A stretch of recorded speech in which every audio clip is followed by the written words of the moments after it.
Un campeón de la verdad. Capítulo 8.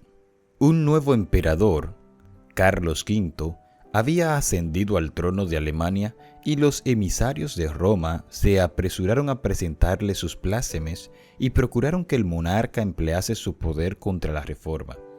Por otra parte, el elector de Sajonia, con quien Carlos tenía una gran deuda por su exaltación al trono, le rogó que no tomase medida alguna contra Lutero sin antes haberle oído. De este modo, el emperador se hallaba en embarazosa situación que le dejaba perplejo. Los papistas no se darían por contentos sino con un edicto imperial que sentenciase a muerte a Lutero. El elector había declarado terminantemente que ni su majestad imperial ni ningún otro había demostrado que los escritos de Lutero hubiesen sido refutados, y por este motivo pedía que el doctor Lutero, provisto de un salvoconducto, pudiese comparecer ante jueces sabios, piadosos e imparciales. La atención general se fijó en la reunión de los estados alemanes convocada en Worms, poco después del ascenso de Carlos al trono. Varios asuntos políticos importantes tenían que ventilarse en dicha dieta, en que por primera vez los príncipes de Alemania iban a ver a su joven monarca presidir una asamblea deliberativa.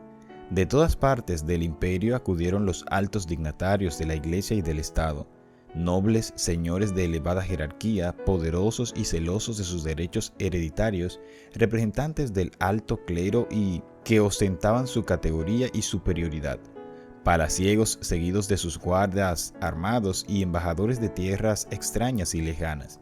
Todos se juntaron en Worms. Con todo, el asunto que despertaba más interés en aquella vasta asamblea era la causa del reformador sajón. Carlos había encargado ya de antemano al elector que trajese a Lutero ante la dieta, asegurándole protección y prometiendo disponer una discusión libre con gente competente para debatir los motivos de disidencia. Lutero, por su parte, ansiaba comparecer ante el monarca. En ese momento su salud estaba muy deteriorada. No obstante, escribió al elector: «Si no puedo ir a Worms con buena salud, me llevarán allí enfermo como estoy, porque si el emperador me llama, no puedo dudar que sea un llamamiento de Dios. Si quieren usar de violencia contra mí, lo cual parece probable, puesto que no es para instruirse por lo que me hacen comparecer, lo confío todo en manos del Señor. Aún vive y reina el que conservó ileso a los 3 jóvenes en el horno ardiente. Si no me quiere salvar, poco vale mi vida. Impidamos solamente que el evangelio sea expuesto al vilipendio de los impíos y derramemos nuestra sangre por él, para que no triunfen. ¿Será acaso mi vida o mi muerte la que más contribuirá a la salvación de todos? Esperadlo todo de mí, menos la fuga y la retractación. Huir no puedo, y retractarme mucho menos». La noticia de que Lutero comparecería ante la dieta circuló en Worms y despertó una agitación general. Alejandro, a quien como legado del Papa se le había confiado el asunto de una manera especial, se alarmó y enfureció. Preveía que el resultado sería desastroso para la causa del papado. Hacer investigaciones en un caso sobre el cual el Papa había dictado ya sentencia condenatoria era tanto como discutir la autoridad del soberano pontífice. Además de esto, temía que los elocuentes y poderosos argumentos de este hombre apartasen de la causa del Papa a muchos de los príncipes. En consecuencia, insistió mucho cerca de Carlos en que Lutero no compareciera en Worms.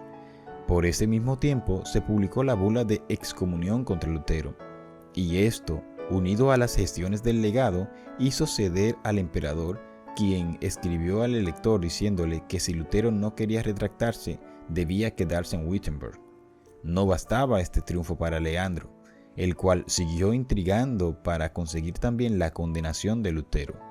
Con una tenacidad digna de una causa mejor, insistía en presentar al reformador a los príncipes, a los prelados y a varios miembros de la dieta como sedicioso, rebelde, impío y blasfemo.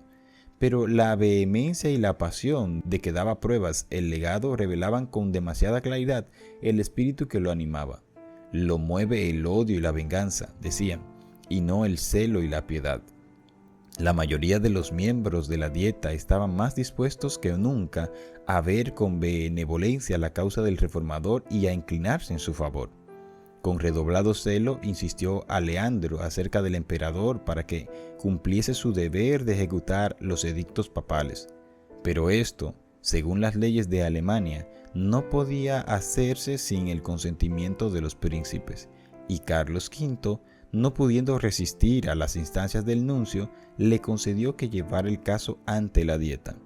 Fue este un día de orgullo para el nuncio. La asamblea era grande y el negocio era aún mayor. Aleandro iba a alegar en favor de Roma, madre y señora de todas las iglesias. Iba a defender al primado de Pedro ante los principados de la cristiandad. Tenía el don de la elocuencia y esta vez se elevó a la altura de la situación. Quiso la providencia que ante el tribunal más augusto Roma fuese defendida por el más hábil de sus oradores antes de ser condenada. Los que amparaban la causa de Lutero preveían de antemano, no sin recelo, el efecto que produciría el discurso del legado. El elector de Sajonia no se hallaba presente, pero por indicación suya habían concurrido algunos de sus cancilleres para tomar nota del discurso de Aleandro. Con todo el poder de la instrucción y la elocuencia, se propuso a Aleandro derrocar la verdad. Arrojó contra Lutero cargo sobre cargo, acusándole de ser enemigos de la Iglesia y del Estado, de vivos y muertos, de clérigos y laicos, de concilios y cristianos en particular. «Hay», dijo, «en los errores de Lutero motivo para quemar a 100.000 herejes». En conclusión, procuró vilipendiar a los seguidores de la fe reformada diciendo: ¿qué son todos estos luteranos? Un puñado de académicos insolentes, de sacerdotes corruptos, de frailes disolutos, abogados ignorantes, nobles degradados y populacho pervertido y seducido. Cuanto más numerosos, más hábil, más poderoso es el partido católico. Un decreto unánime de esta ilustre asamblea iluminará a los sencillos, advertirá a los incautos, decidirá a los que dudan y fortalecerá a los débiles. Estas son las armas que en todo tiempo han esgrimido los enemigos de la verdad. Estos son los mismos argumentos que presentan hoy los que sostienen el error para combatir a los que propagan las enseñanzas de la palabra de Dios. ¿Quiénes son estos predicadores de nuevas doctrinas? Exclaman los que abogan por la religión popular. Son indoctos, escasos en número y los más pobres de la sociedad, y, con todo, pretenden tener la verdad y ser el pueblo escogido de Dios. Son ignorantes que se han dejado engañar. Cuán superior es en número y en influencia nuestra iglesia. Cuántos hombres grandes e ilustrados hay entre nosotros.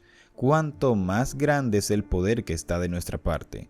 Estos son los argumentos que más sacan a relucir y que parecen tener influencia en el mundo, pero que no son ahora de más peso que en los días del gran reformador. La reforma no terminó como muchos lo creen al concluir la vida de Lutero. Tiene que seguir hasta el fin del mundo. Lutero tuvo una gran obra que hacer, la de dar a conocer a otros la luz que Dios hizo brillar en su corazón. Pero él no recibió toda la luz que iba a ser dada al mundo. Desde aquel tiempo hasta hoy y sin interrupción, nuevas luces han brillado sobre las Escrituras y nuevas verdades han sido dadas a conocer. Honda fue la impresión que produjo en la asamblea el discurso del legado. No hubo ningún Lutero para refutar los cargos del campeón papal con las verdades convincentes y sencillas de la palabra de Dios. Ningún esfuerzo se hizo para defender al reformador. Se manifestaba una disposición general no solo para condenarlo junto con las doctrinas que enseñaba, sino para arrancar de raíz la herejía. Roma había disfrutado de la oportunidad más favorable para defender su causa. Se había dicho todo cuanto pudiera decirse para justificarla, pero aquella victoria aparente no fue sino la señal de la derrota. Desde aquel día el contraste entre la verdad y el error iba a resaltar más y más, porque la lucha entre ambos quedaba resueltamente empeñada. A partir de ese día, Roma nunca estaría tan segura como antes. En tanto que la mayoría de los miembros de la Dieta no hubieran vacilado en entregar a Lutero a la venganza de Roma, muchos de ellos veían con dolor la corrupción que prevalecía en la Iglesia y deseaban que se concluyera con los abusos que sufría el pueblo alemán como consecuencia de la degradación e inmoralidad del clero. El legado había presentado al gobierno del Papa del modo más favorable, pero entonces el Señor movió a uno de los miembros de la Dieta a que hiciese una verdadera exposición de los efectos de la tiranía papal. Con noble firmeza el duque Jorge de Sajonia se levantó ante aquella asamblea de príncipes y expuso con aterradora exactitud los engaños y las abominaciones del papado y sus fatales consecuencias. En conclusión, añadió: «He aquí indicados algunos de los abusos de que acusan a Roma. Han echado a un lado la vergüenza y no se aplican más que a una cosa, al dinero, siempre más dinero. De modo que los predicadores que debieran enseñar la verdad no predican sino la mentira, y no solamente son tolerados sino también recompensados, porque cuanto más mientan, tanto más ganan. De esta fuente cenagosa es de donde dimanan todas estas aguas corrompidas. El desarreglo conduce a la avaricia. Por desgracia, es el escándalo causado por el clero lo que arroja a tantas pobres almas a la condenación eterna. Se debe efectuar una reforma universal». Lutero mismo no hubiera podido hablar con tanta maestría y con tanta fuerza contra los abusos de Roma, y la circunstancia de ser el orador un declarado enemigo del reformador daba más valor a sus palabras. De haber estado abiertos los ojos de los circunstantes, habrían visto allí a los ángeles de Dios arrojando rayos de luz para disipar las tinieblas del error y abriendo las mentes y los corazones de todos para que recibiesen la verdad. Era el poder del Dios de verdad y de sabiduría el que dominaba a los mismos adversarios de la reforma y preparaba así el camino para la gran obra que iba a realizarse. Martín Lutero no estaba presente, pero la voz de uno más grande que Lutero se había dejado oír en la asamblea. La Dieta nombró una comisión encargada de sacar una lista de todas las opresiones papales que agobiaban al pueblo alemán. Esta lista, que contenía 101 especificaciones, fue presentada al emperador acompañada de una solicitud en que se le pedía que tomase medidas encaminadas a reprimir estos abusos. «¿Cuántas almas cristianas se pierden?», decían los solicitantes. «¿Cuántas rapiñas? ¿Cuántas exacciones exorbitantes y de cuántos escándalos está rodeado el jefe de la cristiandad? Es menester precaver la ruina y el vilipendio de nuestro pueblo. Por esto, unánimemente, os suplicamos sumisos, pero con la mayor urgencia, que ordenéis una reforma general, que la emprendáis y la acabéis». El concilio pidió entonces que compareciese ante él el reformador. A pesar de las intrigas, protestas y amenazas de Aleandro, el emperador consintió al fin y Lutero fue citado a comparecer ante la Dieta. Con la notificación se expidió también un salvoconducto que garantizaba al reformador su regreso a un lugar seguro. Ambos documentos le fueron llevados por un heraldo encargado de conducir a Lutero de Wittenberg a Worms. Los amigos de Lutero estaban espantados y angustiados. Conociendo los prejuicios y la enemistad que contra él reinaban, pensaban que ni aun el salvoconducto sería respetado y le aconsejaban que no expusiese su vida al peligro. Pero él replicó: «Los papistas no deseaban que yo fuese a Worms, pero sí mi condenación y mi muerte. No importa, rogad no por mí, sino por la palabra de Dios. Cristo me dará su espíritu para vencer a estos ministros del error. Los he despreciado durante mi vida y los venceré con mi muerte. En Worms se agitan para hacer que me retracte. ¿Cuál será mi retractación? Antes decía que el Papa era el vicario de Cristo. Ahora digo que es el adversario del Señor y el apóstol del diablo». Lutero no iba a emprender solo su peligroso viaje. Además del mensajero imperial, se decidieron a acompañarlo 3 de sus más fieles amigos. Melanchthon deseaba ardientemente unirse con ellos. Su corazón estaba unido con el de Lutero y anhelaba seguirlo, aún hasta la prisión o la muerte. Pero sus ruegos fueron inútiles. Si sucumbía Lutero, las esperanzas de la reforma quedarían cifradas en los esfuerzos de su joven colaborador. Al despedirse de él, el reformador le dijo: «Si yo no vuelvo, mi querido hermano, y mis enemigos me matan, no ceses de enseñar la verdad y permanecer firme en ella. Trabaja en mi lugar, Si tú vives, poco importa que yo perezca. Los estudiantes y los vecinos que se habían reunido para ver partir a Lutero estaban hondamente conmovidos. Una multitud de personas cuyos corazones habían sido tocados por el Evangelio lo despidieron con llantos. Así salieron de Wittenberg el reformador y sus acompañantes. En el camino notaron que siniestros presentimientos embargaban los corazones de cuantos hallaban al paso. En algunos puntos no les mostraron atención alguna. En uno de ellos, donde pernoctaron, un sacerdote amigo manifestó sus temores al reformador, enseñándole el retrato de un reformador italiano que había padecido el martirio. A la mañana siguiente se supo que los escritos de Lutero habían sido condenados en Worms. Los pregoneros del emperador publicaban su decreto y obligaban al pueblo a que entregase a los magistrados las obras del reformador. El heraldo, temiendo por la seguridad de Lutero en la dieta y creyendo que ya empezaba a cejar en su propósito de acudir a la dieta, le preguntó si estaba aún resuelto a seguir adelante. Lutero contestó: «Aunque se me ha puesto entredicho en todas las ciudades, continuaré». En Oxford, Lutero fue recibido con honra. Rodeado por multitudes que lo admiraban, cruzó aquellas mismas calles que tantas veces había recorrido con su bolsa de limosnero. Visitó la celda de su convento y meditó en las luchas mediante las cuales la luz que ahora inundaba Alemania había penetrado en su alma. Deseaban oírlo predicar. Eso le era prohibido, pero el heraldo dio su consentimiento y él mismo, que había sido fraile sirviente del convento, ocupó ahora el púlpito. Habló a la vasta concurrencia de las palabras de Cristo: «La paz sea con vosotros». Los filósofos, dijo, doctores y escritores han intentado demostrar cómo puede el hombre alcanzar la vida eterna y no lo han conseguido. Yo os lo explicaré ahora. Dios resucitó a un hombre, a Jesucristo nuestro Señor, por quien anonada la muerte, destruye el pecado y cierra las puertas del infierno. He aquí la obra de salvación. Jesucristo venció. He aquí la grata nueva, y somos salvos por su obra y no por las nuestras. Nuestro Señor Jesucristo dice: «La paz sea con vosotros. Mirad mis manos». Es decir, mira, oh hombre, yo solo soy quien he borrado tus pecados y te he rescatado. Por eso tienes ahora la paz, dice el Señor.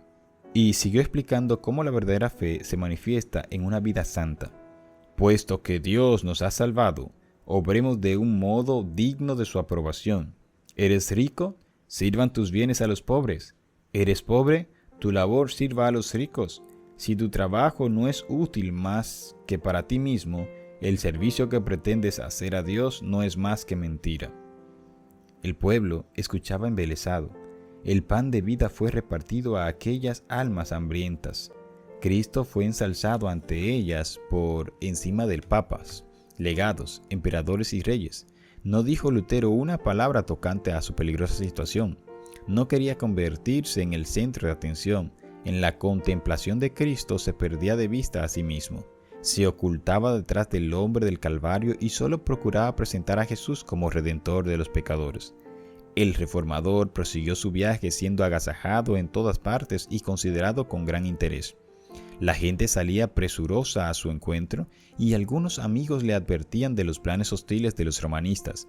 «Os echarán en una hoguera», le decían, «y os reducirán a cenizas como lo hicieron con Juan Hus». Él contestaba: «Aun cuando encendiesen un fuego que se extendiera desde Worms hasta Wittenberg y se elevara hasta el cielo, lo atravesaría en nombre del Señor. Compareceré ante ellos, entraré en la boca de ese behemoth, romperé sus dientes y confesaré a nuestro Señor Jesucristo». Al tener noticias de que se aproximaba a Worms, el pueblo se conmovió. Sus amigos temían por su seguridad. Los enemigos temblaban porque desconfiaban del éxito de su causa. Se hicieron los últimos esfuerzos para disuadir a Lutero de entrar a la ciudad. Por instigación de los papistas, se le instó a hospedarse en el castillo de un caballero amigo, en donde se aseguraba todas las dificultades podían arreglarse pacíficamente. Sus amigos se esforzaron por despertar temores en él, describiéndole los peligros que le amenazaban. Todos sus esfuerzos fracasaron. Lutero, sin inmutarse, dijo: «Aunque haya tantos diablos en Worms, como tejas en los techos, e entraré allí. Cuando llegó a Worms, una enorme muchedumbre se agolpó a las puertas de la ciudad para darle la bienvenida. No se había reunido una concurrencia tan grande para saludar la llegada del emperador mismo. La agitación era intensa y de en medio del gentío se elevó una voz quejumbrosa que cantaba una endecha fúnebre, como tratando de avistar a Lutero de la muerte que le estaba reservada. «Dios será mi defensa», dijo él al apearse de su carruaje. Los papistas no creían que Lutero se atrevería a comparecer en Worms, y su llegada a la ciudad fue para ellos motivo de profunda consternación. El emperador citó inmediatamente a sus consejeros para acordar lo que debía hacerse. Uno de los obispos fanáticos papistas dijo: «Mucho tiempo hace que nos hemos consultado sobre este asunto. Deshágase pronto de ese hombre, vuestra majestad imperial. ¿No hizo quemar Segismundo a Juan Hus? Nadie está obligado a conceder ni a respetar un salvoconducto dado a un hereje». «No», dijo el emperador, «lo que uno ha prometido es menester cumplirlo». Se convino entonces en que el reformador sería oído. Todos ansiaban ver a aquel hombre tan extraordinario y en inmenso número se agolparon junto a la casa en donde se hospedaba. Hacía poco que Lutero se había repuesto de la enfermedad que poco antes le aquejaba. Estaba debilitado por el viaje que había durado 2 semanas enteras, debía prepararse para los animados acontecimientos del día siguiente y necesitaba quietud y reposo. Era tan grande la curiosidad que tenían todos por verlo, que no bien había descansado unas pocas horas cuando llegaron a la posada de Lutero condes, varones, caballeros, hidalgos, eclesiásticos y ciudadanos que ansiaban ser recibidos por él. Entre estos visitantes se contaban algunos de aquellos nobles que tan audazmente habían pedido al emperador que emprendiera una reforma de los abusos de la Iglesia y que, decía Lutero, habían sido libertados por mi evangelio. Todos, amigos como enemigos, venían a ver al intrépido monje que los recibía con inalterable serenidad, y a todos contestaba con saber y dignidad. Su porte era distinguido y resuelto. Su rostro delicado y pálido dejaba ver huellas de cansancio y enfermedad, a la vez que una mezcla de bondad y gozo. Sus palabras, impregnadas de solemnidad y profundo fervor, le daban un poder que sus enemigos mismos no podían resistir. Amigos y enemigos estaban maravillados. Algunos estaban convencidos de que le asistía una fuerza divina. Otros decían de él que los fariseos decían de Cristo: «¡Demonio tiene!». Al día siguiente de su llegada, Lutero fue citado a comparecer ante la Dieta. Se nombró a un dignatario imperial para que lo condujese a la sala de audiencias. Sin embargo, llegó al lugar con dificultad. Todas las calles estaban obstruidas por el gentío que se agolpaba en todas partes. Curioso de conocer al monje que se había atrevido a resistir la autoridad del Papa, en el momento en que entraba en la presencia de sus jueces, un viejo general, héroe de muchas batallas, le dijo en tono bondadoso: «Frailecito, frailecito, haces frente a una empresa tan ardua que ni yo ni otros capitanes hemos visto jamás tal en nuestros más sangrientos combates. Pero si tu causa es justa y si estás convencido de ello, avanza en nombre de Dios y nada temas. Dios no te abandonará». Se abrieron por fin las puertas del concilio. El emperador ocupaba el trono rodeado de los más ilustres personajes del imperio. Ningún hombre compareció jamás ante una asamblea tan imponente como aquella sobre la cual compareció Martín Lutero para dar cuenta de su fe. Esta comparecencia era ya un manifiesto triunfo conseguido sobre el papismo. El Papa había condenado a este hombre y él se hallaba ante un tribunal que se colocaba así sobre el Papa. El Papa le había puesto en entredicho y expulsado de toda sociedad humana, y sin embargo se le había convocado con términos honrosos e introducido ante la más augusta asamblea del mundo. El Papa le había impuesto silencio. Él iba a hablar delante de miles de oyentes reunidos de los países más remotos de la cristiandad. Una revolución sin límites se había cumplido así por medio de Lutero. Roma bajaba ya de su trono y era la palabra de un fraile la que la hacía descender. Al verse ante tan augusta asamblea, el reformador de humilde cuna pareció sentirse cohibido. Algunos de los príncipes, observando su emoción, se acercaron a él y uno de ellos le dijo al oído: no temas a aquellos que no pueden matar más que el cuerpo y que nada pueden contra el alma. Otro añadió también: cuando os entreguen ante los reyes y los gobernadores, no penséis cómo o qué habéis de hablar. El Espíritu de vuestro Padre hablará por vosotros. Así fueron recordadas las palabras de Cristo por los grandes de la tierra para fortalecer al siervo fiel en la hora de la prueba. Lutero fue conducido hasta un lugar situado frente al trono del emperador. Un profundo silencio reinó en la numerosa asamblea. Enseguida, un alto dignatario se puso en pie y, señalando una colección de los escritos de Lutero, exigió que el reformador contestase 2 preguntas: si reconocía aquellas obras como suyas y si estaba dispuesto a retractarse del contenido de ellas. Habiendo sido leídos los títulos de los libros, Lutero dijo que sí los reconocía como suyos.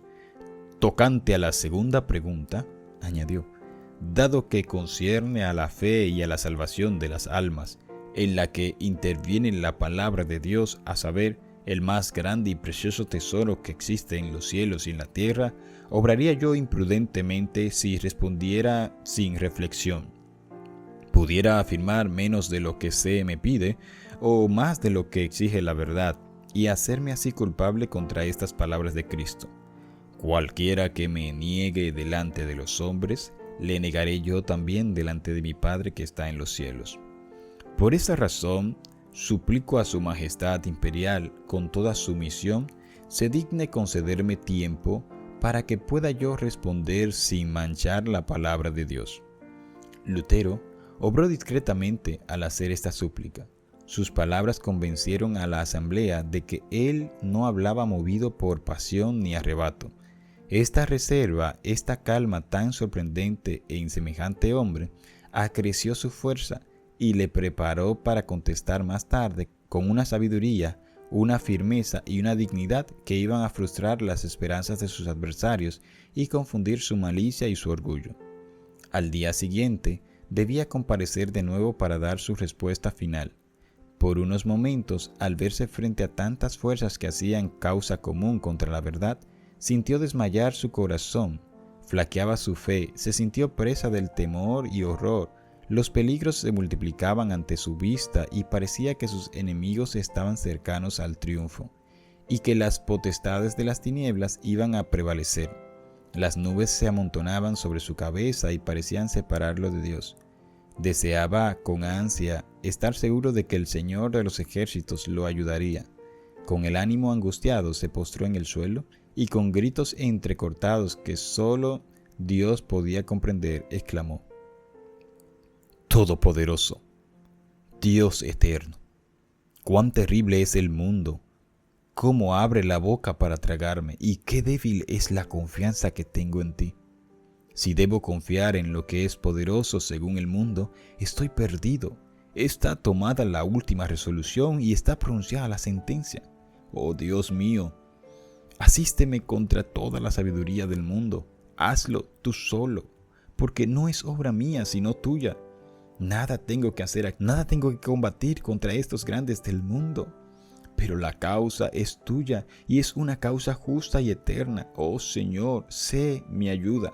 Dios fiel, Dios inmutable. No confío en ningún hombre, pues sería en vano, por cuanto todo lo que procede del hombre falla. Me elegiste para esta empresa, permanece a mi lado en nombre de tu Hijo amado Jesucristo, el cual es mi defensa, mi escudo y mi fortaleza. Una sabia providencia permitió a Lutero apreciar debidamente el peligro que le amenazaba, para que no confiase en su propia fuerza y se arrojase al peligro con temeridad y presunción. Sin embargo, no era el temor del dolor corporal, ni de las terribles torturas que lo amenazaban, ni la misma muerte que parecía tan cercana, lo que lo abrumaba y lo llenaba de terror. Había llegado el momento crítico y no se sentía capaz de hacerle frente. Temía que por su debilidad la causa de la verdad se malograra. No suplicaba a Dios por su propia seguridad, sino por el triunfo del Evangelio. La angustia que había sentido Israel en aquella lucha nocturna que sostuviera a orillas del arroyo solitario era la que él sentía en su alma. Y lo mismo que Israel, Lutero prevaleció con Dios. En su desamparo, su fe se aferró a Cristo, el poderoso libertador. se fortaleció con la plena seguridad de que no comparecería solo ante el concilio. La paz volvió a su alma y se regocijó al pensar que iba a ensalzar a Cristo ante los gobernantes de la nación. Con el ánimo puesto en Dios, Lutero se preparó para la lucha que le aguardaba. Meditó un plan de defensa, examinó pasajes de sus propios escritos y sacó pruebas de las Sagradas Escrituras para sustentar sus proposiciones. Luego, colocando la mano izquierda sobre la Biblia que estaba abierta delante de él, alzó la diestra hacia el cielo y juró permanecer fiel al Evangelio y confesar libremente su fe, aunque tuviese que sellar su confesión con su sangre. Cuando fue llevado nuevamente ante la dieta, no revelaba a su semblante sombra alguna de temor ni de cortedad. Sereno y manso, a la vez que valiente y digno, se presentó como testigo de Dios entre los poderosos de la tierra. El canciller le exigió que dijese si se retractaba de sus doctrinas. Lutero respondió del modo más sumiso y humilde, sin violencia ni apasionamiento. Su porte era correcto y respetuoso, si bien revelaba en sus modales una confianza y un gozo que llenaban de sorpresa a la asamblea. Señor Emperador, ilustres príncipes, honorables señores, dijo Lutero, comparezco humildemente hoy ante vosotros, según la orden que se me comunicó ayer, suplicando por la misericordia de Dios a su majestad y a vuestras augustas altezas, se dignen escuchar bondadosamente la defensa de una causa acerca de la cual tengo la convicción de que es justa y verdadera. Si falto por ignorancia a los usos y conveniencias de las cortes, perdonádmelo, pues no he sido educado en los palacios de los reyes, sino en la oscuridad del claustro. Entrando luego en el asunto pendiente, hizo constar que sus escritos no eran todos del mismo carácter. En algunos había tratado de la fe y de las buenas obras, y aún sus enemigos lo declaraban no solo inofensivos, sino hasta provechosos. Retractarse de ellos, dijo, sería condenar verdades que todo el mundo se gozaba en confesar. En otros escritos exponía los abusos y la corrupción del papado. Revocar lo que había dicho sobre el particular equivaldría a infundir nuevas fuerzas a la tiranía de Roma y a abrir a tan grandes impiedades una puerta aún más ancha. Finalmente, había una tercera categoría de escritos en que atacaba a simples particulares que querían defender los males reinantes. En cuanto a esto, confesó francamente que los había atacado con más acritud de lo debido. No se declaró inocente, pero tampoco podía retractar dichos libros, sin envalentonar a los enemigos de la verdad, dándoles ocasión para despedazar con mayor crueldad al pueblo de Dios. Sin embargo, añadió, soy un simple hombre, y no Dios. Por consiguiente, me defenderé como lo hizo Jesucristo al decir, si he hablado mal, dadme testimonio del mal. Os conjuro por el Dios de las misericordias, Señor Emperador, y a vosotros ilustres príncipes, y a todos los demás de alta o baja alcurnia, a que me probéis por los escritos de los profetas y de los apóstoles que he errado. En cuanto me hayáis convencido de ello, me retractaré de todos mis errores, y seré el primero en echar mano de mis escritos para arrojarlo a las llamas. Lo que acabo de decir muestra claramente que he considerado y pesado bien los peligros a que me expongo, pero lejos de acobardarme, es para mí motivo de gozo ver que el Evangelio es hoy en día lo que antes, una causa de disturbio y de discordia. Este es el carácter y el destino de la palabra de Dios. No he venido a traer paz sino espada, dijo Jesucristo. Dios es admirable y terrible en sus juicios. Temamos que al pretender reprimir las discordias, persigamos la palabra de Dios y hagamos caer sobre nosotros un diluvio de irresistibles peligros, desastres presentes y desolaciones eternas. Yo pudiera citar ejemplos sacados de las Sagradas Escrituras y hablaros de Faraón, de los reyes de Babilonia y los de Israel, quienes jamás obraron con más eficacia para su ruina, que cuando por consejo, en apariencia muy sabios, pensaban consolidar su imperio. Dios arranca los montes sin que ellos sepan quién los trastornó. Lutero había hablado en alemán, se le pidió que repitiera su discurso en latín, y aunque rendido por el primer esfuerzo, hizo lo que se le pedía y repitió su discurso en latín, con la misma energía y claridad que la primera vez. La providencia de Dios dirigió este asunto. La mente de muchos de los príncipes estaban tan cegadas por el error y la superstición que la primera vez no apreciaron la fuerza de los argumentos de Lutero, pero al repetirlo pudieron comprender claramente los puntos desarrollados por él. Aquellos que cerraban obstinadamente los ojos para no ver la luz, resueltos ya a no aceptar la verdad, se llenaron de ira al oír las poderosas palabras de Lutero. En cuanto dejó de hablar, al que tenían que contestar en nombre de la Dieta le dijo con indignación: «Usted no ha respondido a la pregunta que se le ha hecho. Se le exige una respuesta clara y precisa. ¿Se retractará o no?». El reformador contestó: «Ya que su majestad y sus altezas exigen de mí una respuesta sencilla, clara y precisa, voy a darla, y es esta. Yo no puedo someter mi fe ni al Papa ni a los concilios, porque es tan claro como la luz del día que ellos han caído muchas veces en el error, así como en muchas contradicciones consigo mismo.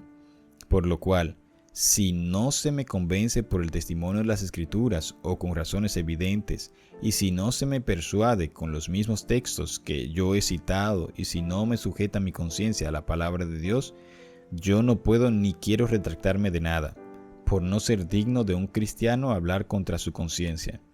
Heme aquí, no puedo hacerlo de otro modo. Que Dios me ayude. Amén».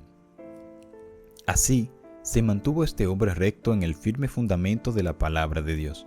La luz del cielo iluminaba su rostro, la grandeza y pureza de su carácter, el gozo y la paz de su corazón eran manifiestos a todos los que le oían dar su testimonio contra el error y veían en él esa fe que vence al mundo. La asamblea entera quedó un rato muda de asombro. La primera vez había hablado Lutero en tono respetuoso y bajo, en actitud casi sumisa. Los romanistas habían interpretado todo esto como prueba evidente de que el valor empezaba a faltarle. Se habían figurado que la solicitud de un plazo para dar su contestación equivalía al preludio de su retractación. Carlos mismo, al notar no sin desprecio el hábito raído del fraile, su actitud tan llana, la sencillez de su oración, había exclamado: «Por cierto, no será este monje el que me convierta en hereje». Pero el valor y la energía que esta vez desplegara, así como la fuerza y la claridad de sus argumentaciones, los dejaron a todos sorprendidos. El emperador, lleno de admiración, exclamó entonces: «El fraile habla con un corazón intrépido y con inmutable valor».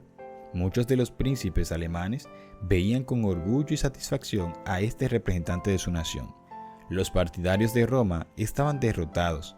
Su causa ofrecía un aspecto muy desfavorable. Procuraron conservar su poderío, no por medio de las Escrituras, sino apelando a las amenazas, como lo hace siempre Roma en semejantes casos. El orador de la Dieta dijo: «Si no te retractas, el emperador y los estados del imperio verán lo que debe hacerse con un hereje obstinado». Los amigos de Lutero, que habían oído su noble defensa, poseídos de sincero regocijo, temblaron al oír las palabras del orador oficial. Pero el doctor mismo, con toda calma, repuso: «Dios me ayude, porque de nada puedo retractarme». Se indicó a Lutero que se retirase mientras los príncipes deliberaban. Todos se daban cuenta de que era un momento de gran crisis. La persistente negativa de Lutero a someterse podía afectar la historia de la Iglesia por muchos siglos. Se acordó darle otra oportunidad para retractarse. Por última vez lo hicieron entrar en la sala. Se le volvió a preguntar si renunciaba a sus doctrinas. Contestó: «No tengo otra respuesta que dar que la que he dado». Era ya bien claro y evidente que no podían inducirle a ceder, ni de grado ni por fuerza, a las exigencias de Roma.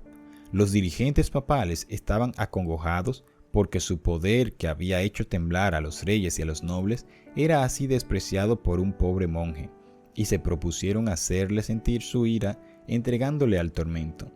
Pero, reconociendo Lutero el peligro que corría, había hablado a todos con dignidad y serenidad cristiana. Sus palabras habían estado exentas de orgullo, pasión o falsedad.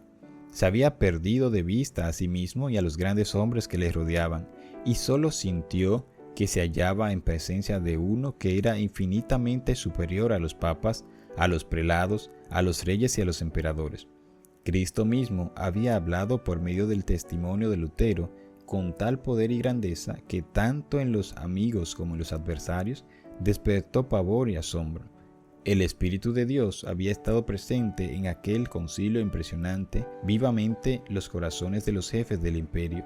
Varios príncipes reconocieron sin esbozo la justicia de la causa del reformador. Muchos se convencieron de la verdad, pero en algunos la impresión no fue duradera. Hubo otros que en aquel momento no manifestaron sus convicciones, pero que, habiendo estudiado las Escrituras después, llegaron a ser intrépidos sostenedores de la reforma. El elector, Federico, había aguardado con ansiedad la comparecencia de Lutero ante la Dieta y escuchó su discurso con profunda emoción. Experimentó regocijo y orgullo al presenciar el valor del fraile, su firmeza y el modo en que se mostraba dueño de sí mismo, y resolvió defenderlo con mayor firmeza que antes. Comparó entre sí a ambas partes contendientes y vio que la sabiduría de los papas y de los reyes y los prelados había sido anulada por el poder de la verdad. El papado había sufrido una derrota que iba a dejarse sentir en todas las naciones al través de los siglos. Al notar el legado, el efecto que produjeran las palabras de Lutero, temió como nunca había temido por la seguridad del poder papal, y resolvió echar mano de todos los medios que estuviesen a su alcance para acabar con el reformador. Con toda la elocuencia y la habilidad diplomática que le distinguían en gran manera, le pintó al joven emperador la insensatez y el peligro que representaba el sacrificar en favor de un significante fraile la amistad y el apoyo de la poderosa sede de Roma. Sus palabras no fueron inútiles. El día después de la respuesta de Lutero, Carlos mandó a la Dieta un mensaje en que manifestaba su determinación de seguir la política de sus antecesores de sostener y proteger la religión romana. Ya que Lutero se negaba a renunciar a sus errores, se tomarían las medidas más enérgicas contra él y contra las herejías que enseñaba. Un solo fraile, extraviado por su propia locura, se levanta contra la fe de la cristiandad.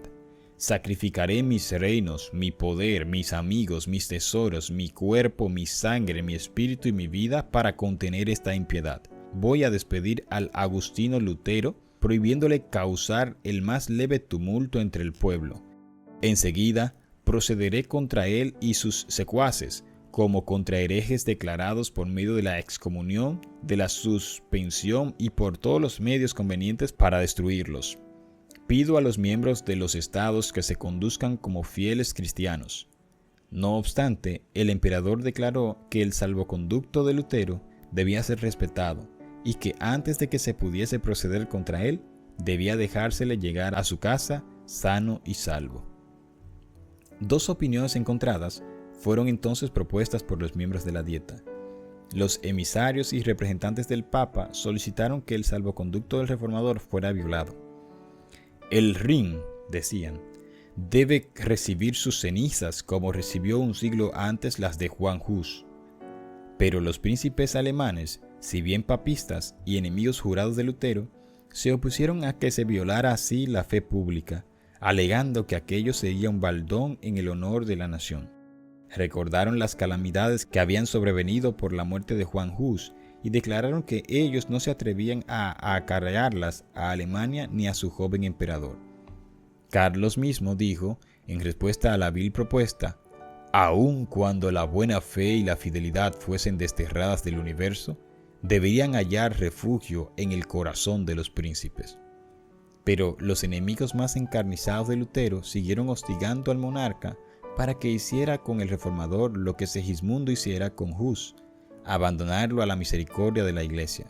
Pero Carlos V evocó la escena en que Hus, señalando las cadenas que le ajerrojaban, le recordó al monarca su palabra que había sido quebrantada y contestó: «Yo no quiero sonrojarme como Segismundo». Carlos había rechazado deliberadamente las verdades expuestas por Lutero. El emperador había declarado: Estoy firmemente resuelto a seguir el ejemplo de mis antepasados. Estaba decidido a no salirse del sendero de la costumbre, ni siquiera para ir por el camino de la verdad y de la rectitud. Por la razón de que sus padres le habían sostenido, él también sostendría el papado y toda su crueldad y corrupción, de modo que se dispuso a no aceptar más luz que la que habían recibido sus padres y a no hacer cosa que ellos no hubiesen hecho. Son muchos los que en la actualidad se aferran a las costumbres y tradiciones de sus padres. Cuando el Señor les envía alguna nueva luz, se niegan a aceptarla porque sus padres, no habiéndola conocido, no la recibieron. No estamos en la misma situación que nuestros padres, y por consiguiente nuestros deberes y responsabilidades no son los mismos tampoco. No nos aprobará Dios si miramos el ejemplo de nuestros padres para determinar lo que es nuestro deber, en vez de escudriñar la Biblia por nosotros mismos. Nuestra responsabilidad es más grande que la de nuestros antepasados.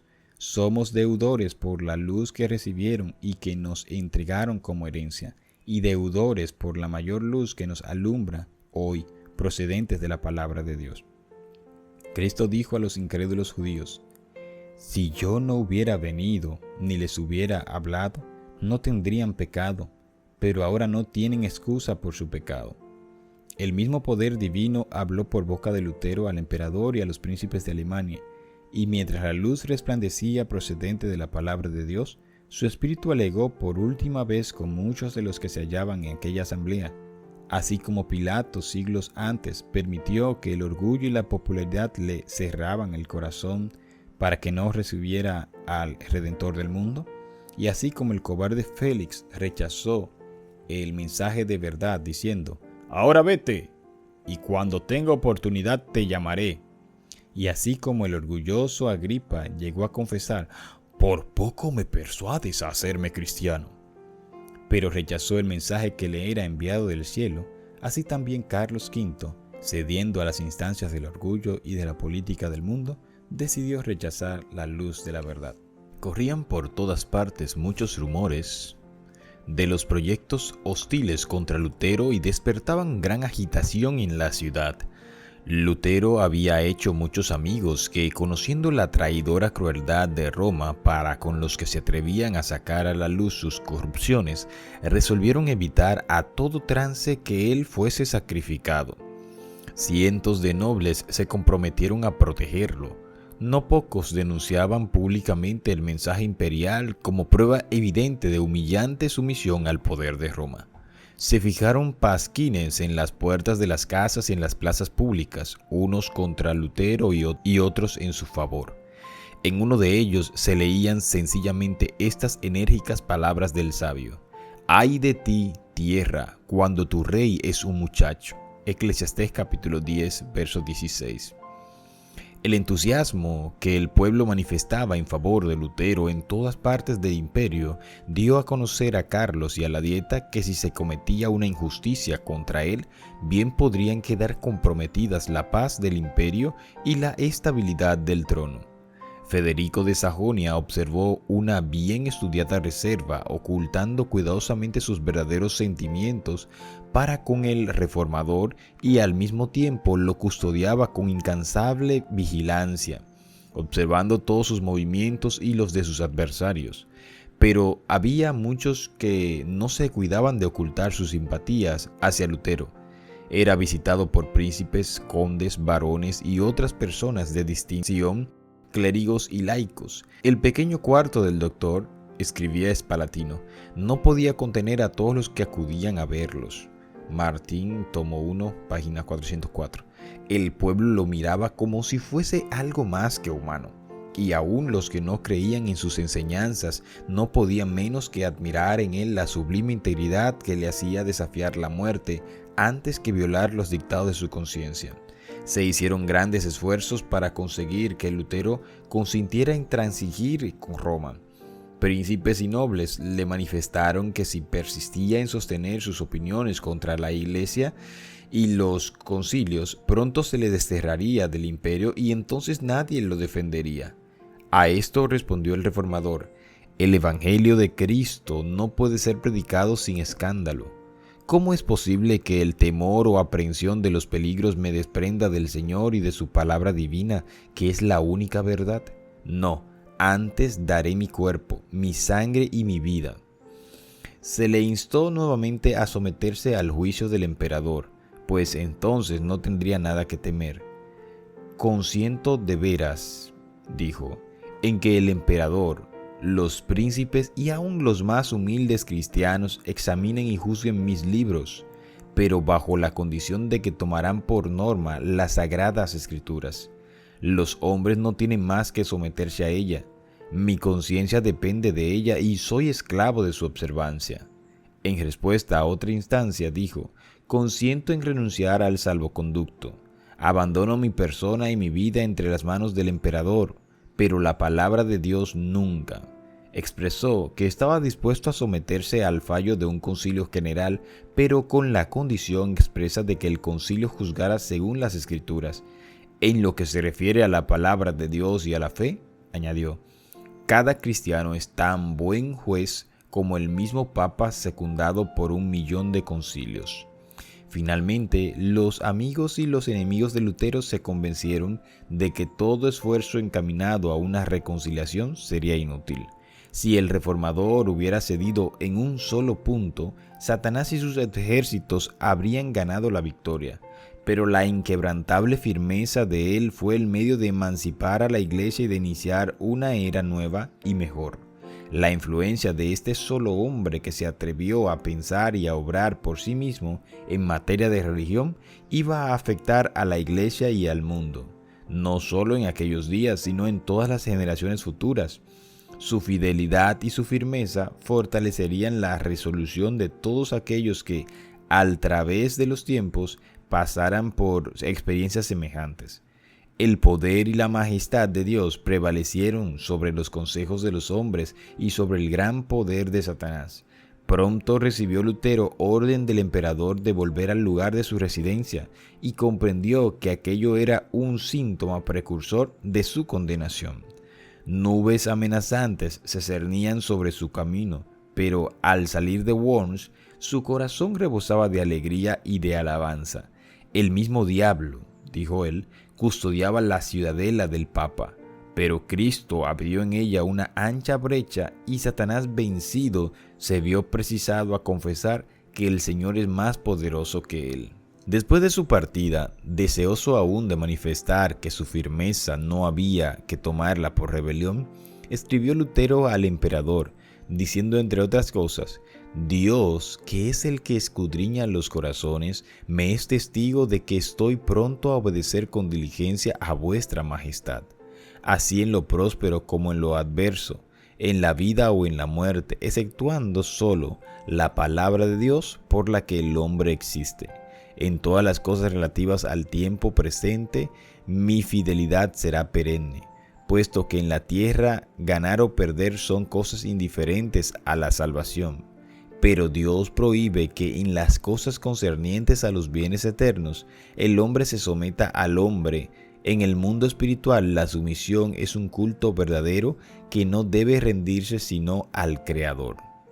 En su viaje de regreso, fue recibido en los pueblos del tránsito con más agasajos que los que se le tributaban al ir a Worms. Príncipes de la iglesia daban la bienvenida al excomulgado monje, y gobernantes civiles tributaban honores al hombre a quien el monarca había despreciado. Se le instó a que predicase y a pesar de la prohibición imperial volvió a ocupar el púlpito. Dijo, nunca me comprometí a encadenar la palabra de Dios y nunca lo haré. No hacía mucho que el reformador dejara Worms cuando los papistas consiguieron que el emperador expediera contra él un edicto en el cual se le denunciaba como el mismo Satanás bajo la figura humana y envuelto con hábito de fraile. Se ordenaba que tan pronto como dejara de ser valedero su salvoconducto, se tomaran medidas para detener su obra.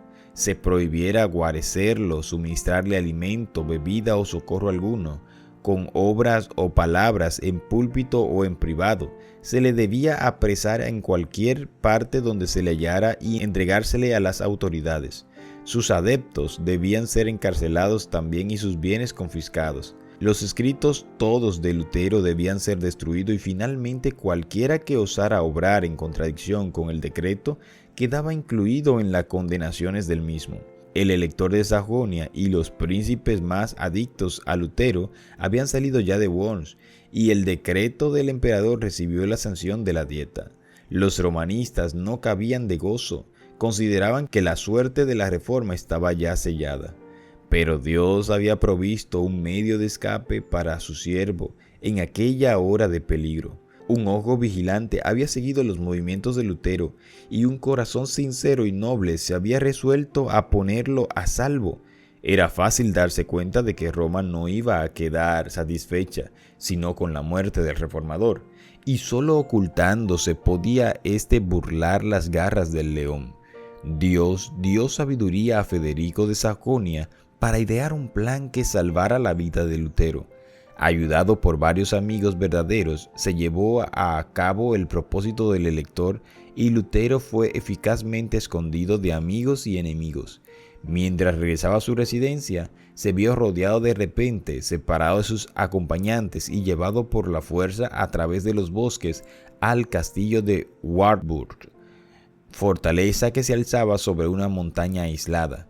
Tanto su secuestro como su escondite fueron rodeados de tanto misterio que Federico mismo por mucho tiempo no supo dónde se hallaba el reformador. Esta ignorancia tenía un propósito, pues mientras el elector no conociera el paradero del reformador, no podía revelar nada. Se aseguró de que Lutero estuviera protegido y esto le bastaba. Pasaron así la primavera, el verano y el otoño, y llegó el invierno y Lutero seguía aún secuestrado. Ya exultaban Alejandro y sus partidarios al considerar casi apagada la luz del Evangelio. Pero en lugar de esto, el reformador estaba llenando su lámpara en los almacenes de la verdad y su luz iba a brillar con deslumbrantes fulgores. En la amigable seguridad que disfrutaba en el Wartburg, Lutero se alegró de haberse librado por algún tiempo del calor y el alboroto del combate, pero no podía encontrar satisfacción en prolongado descanso. Acostumbrado a la vida activa y al rudo combate, no podía quedar mucho tiempo ocioso. En aquellos días de soledad tenía siempre presente la situación de la iglesia y exclamaba desesperado: ¡ay! Y que no hay nadie más en este último día de su ira que quede en pie delante del Señor como un muro para salvar a Israel. También pensaba en sí mismo y tenía miedo de ser tachado de cobardía por haber huido de la lucha. Se reprochaba su indolencia y la indulgencia con que se trataba a sí mismo. Y no obstante esto, estaba haciendo diariamente más de lo que hubiera podido hacer un hombre solo. Su pluma no permanecía nunca ociosa. Mientras sus enemigos se lisonjeaban de haberlo acallado, los asombraron y confundieron las pruebas tangibles de su actividad. Un sinnúmero de tratados provenientes de su pluma circulaban por toda Alemania. También prestó entonces valioso servicio a sus compatriotas al traducir al alemán el Nuevo Testamento. Desde su Patmos perdido entre riscos, siguió casi un año proclamando el Evangelio y censurando los pecados y los errores de su tiempo. Pero no fue únicamente para preservar a Lutero de la ira de sus enemigos, ni para darle un tiempo de descanso en el que pudiese hacer estos importantes trabajos, para lo que Dios separó a su siervo del escenario de la vida pública. Había otros resultados más importantes que alcanzar. En el descanso y en la oscuridad de su montaña solitaria, quedó Lutero sin auxilio humano y fuera del alcance de las alabanzas y de la admiración de los hombres. Así fue salvado del orgullo y de la confianza en sí mismo, que a menudo son frutos del éxito. Por medio del sufrimiento y la humillación, fue preparado para andar con firmeza en las vertiginosas alturas a donde había sido llevado de repente. A la vez que los hombres se regocijan en la libertad que les da el conocimiento de la verdad, se sienten inclinados a ensalzar a aquellos de quienes Dios se ha valido para romper las cadenas de la superstición y del error. Satanás procura distraer de Dios los pensamientos y los afectos de los hombres y hacer que se fijen en los agentes humanos. Induce a los hombres a dar honra al mero instrumento, ocultándole la mano que dirige todos los sucesos de la providencia. Con demasiada frecuencia acontece que los maestros religiosos, así alabados y reverenciados, pierden de vista su dependencia de Dios y sin sentirlo empiezan a confiar en sí mismos. Resulta entonces que quieren gobernar el espíritu y la conciencia del pueblo, el cual está dispuesto a considerarlos como guías en vez de mirar a la palabra de Dios. La obra de reforma se ve así frenada su marcha por el espíritu que domina a los que la sostienen. Dios quiso evitar este peligro a la reforma. Quiso que esa obra recibiese no la marca de los hombres, sino la impresión de Dios. Los ojos de los hombres estaban fijos en Lutero como en el expositor de la verdad, pero él fue arrebatado de en medio de ellos para que todas las miradas se dirigiesen al eterno autor de la verdad.